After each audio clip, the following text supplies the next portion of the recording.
मैं तमाम वो खबरें भी बताऊंगा सोशल मीडिया पर वायरल है, लेकिन बात ज्योतिबा फुले की। सोचिए अगर ज्योतिबा फुले नहीं होते तो इस देश के 95% लोग स्कूल नहीं जा पाते, बिजनेस नहीं कर पाते, वो पढ़ाई लिखाई नहीं कर पाते, संपत्ति नहीं रख पाते। ज्योतिबा फुले उस समय 22,000 करोड़ का टर्नओवर था। यरवदा जेल हो या परले मुंबई का रेलवे स्टेशन हो या बड़े बड़े डैम हो, उनकी कंस्ट्रक्शन कंपनी बनाती थी। सत्यशोधक समाज की स्थापना, जातिवाद के खिलाफ सबसे अहम लड़ाई, बाबा साहब ने उनका गुरु माना। तो सोचिए किसी टीवी अखबार ने आपको दिखाया क्या? नहीं दिखाएगा। तो भारत की जो सबसे बड़ी जो शोषण है, सबसे बड़ी जो समस्या है, वो जातिवाद की समस्या है और उस पर कोई बात नहीं करता है। और अब जाकर धार्मिक संप्रदायवाद भी उग्र रूप ले रहा है। लेकिन सोचिए धर्म पर भी उन्हीं का कब्जा है जो जाति के आधार पर सबसे ऊंचे हैं। इस देश में अगर ज्योतिबा फुले नहीं होते, डॉक्टर अंबेडकर नहीं होते और बीपी मंडल नहीं होते, मैं इधर की बात कर रहा हूं, तो इस देश के 95% लोग पूजा तो तब भी कर रहे थे, धर्म तो सारे धर्म तब भी थे, किसी का कोई भला नहीं हुआ था। तो आपको तय करना है कि आपको स्कूल कौन पहुंचा रहा है, बिजनेसमैन कौन बना रहा है, आपको नौकरी कौन लगवा रहा है और आपको सारा अधिकार कौन दिलवा रहा है। और एक बात और तय कीजिएगा कि आप जिस भी धर्म को मानते हैं उस धर्म में आपका कितना अधिकार है, और उस धर्म में जो लाभार्थी हैं, जिनके पास उस धर्म का कैपिटल है, पूंजी है, जो ट्रस्टी हैं, जिनका मंदिरों पर कब्जा है, जिनका मस्जिदों पर कब्जा है, गिरजाघरों पर कब्जा है, वो कौन लोग हैं, ये जरूर पता कीजिए। तब आप पाएंगे कि जिन्होंने जाति व्यवस्था बनाई, जो जाति के सबसे ऊपर पायदान पर बैठे हुए हैं, धर्म से भी उन्हीं को सीधे सीधे लाभ हो रहा है। ज्योतिबा फुले ने कहा था, खासकर ब्राह्मण धर्म के लिए, जिसको हिंदू धर्म कहा जा रहा है, कि नाई का काम है बाल काटना, उसी तरह से पुजारी का काम है, हिंदू धर्म के खासकर पुजारी का, वो उसका धर्म नहीं व्यापार है। मैं नहीं कह रहा हूं, फुले साहब ने कहा है। और भारत के प्रधानमंत्री, माननीय प्रधानमंत्री नरेंद्र मोदी ने मन की बात में कहा है कि फुले और डॉक्टर अंबेडकर ये दो बड़े समाज सुधारक है और अप्रैल का पूरा महीना इनके नाम पर होगा।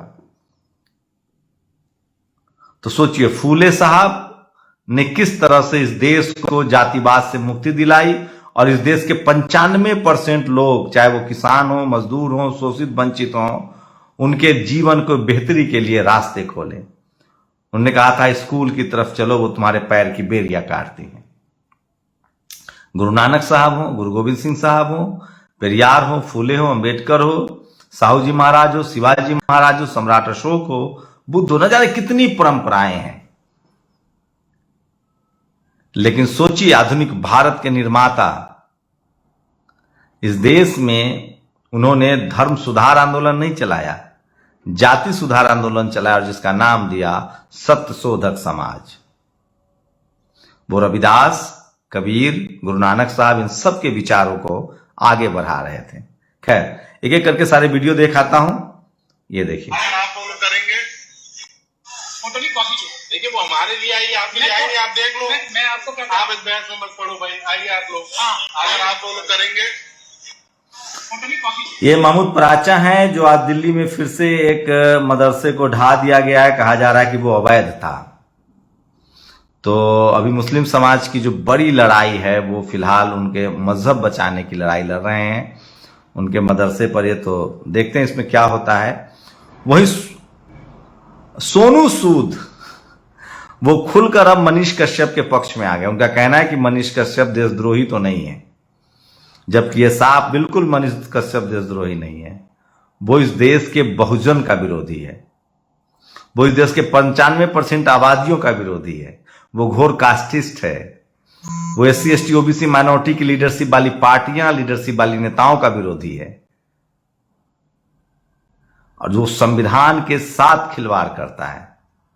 जो संविधान का विरोधी है वो देश विरोधी नहीं हुआ, राष्ट्रद्रोही नहीं हुआ, और क्या सबूत चाहिए। खैर उसके लिए लगातार सुप्रीम कोर्ट में सुनवाई चल रही है। अब ये वीडियो देखिए।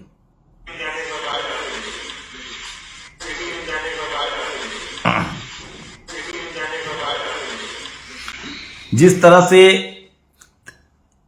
तेज प्रताप यादव के बैग फेंक दिए गए थे बनारस के एक होटल से, उसके मालिक ने उनसे सॉरी बोला, माफी मांगी है। रात में उनके घर कमरे में पुलिस गई थी, उनका सामान फेंक दिया गया था। और सोचिए, आज तक पूछ रहा है कि कौन कौन चाहता है कि अतीक अहमद का इनकाउंटर हो। बताइए, चैनल है, ये गुंडों का गिरोह है जिसमें फूले पेरियार अंबेडकर के लिए जगह नहीं है और अब मुसलमानों के लिए भी जगह नहीं है। मुझे तो ताज्जुब होता है कि यहां जो काम करने वाले अशराफ मुसलमान हैं, मैं तो कई लोगों को जानता हूं, या सईद अंसारी, ये लोग किस मुंह से काम करते हैं, क्यों नहीं छोड़ देते हैं ये लोग।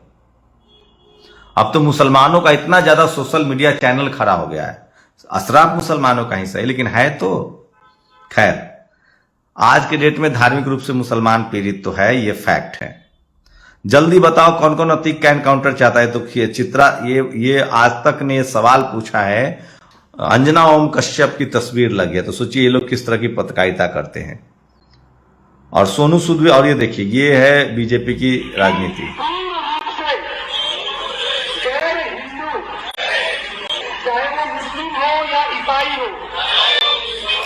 तो छत्तीसगढ़ में लगातार हिंदू मुस्लिम की, जहां जहां बीजेपी नहीं वहां वहां हिंदू मुस्लिम की राजनीति चल रही है। सचिन पायलट ने आज अनशन किया।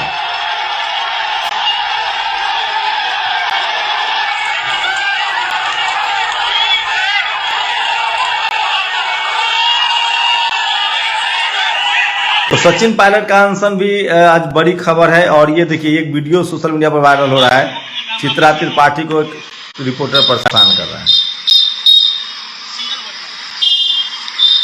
हर बार की तरह इस बार भी ऐसे ही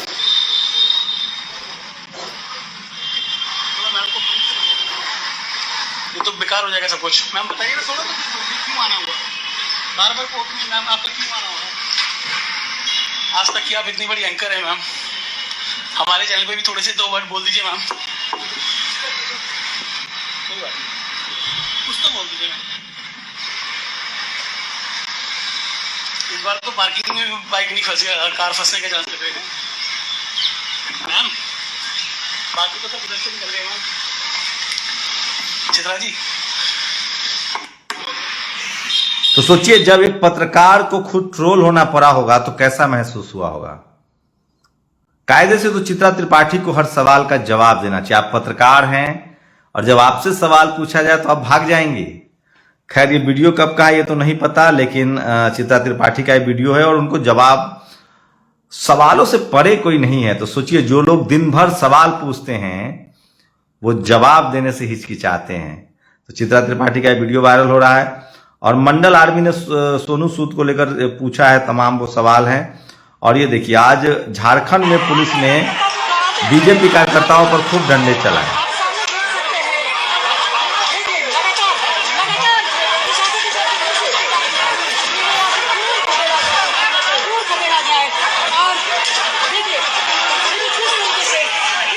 तो सोचिए, जहां जहां बीजेपी की सरकार नहीं है वहां वहां लोग उनको टाइट करने लगे हैं।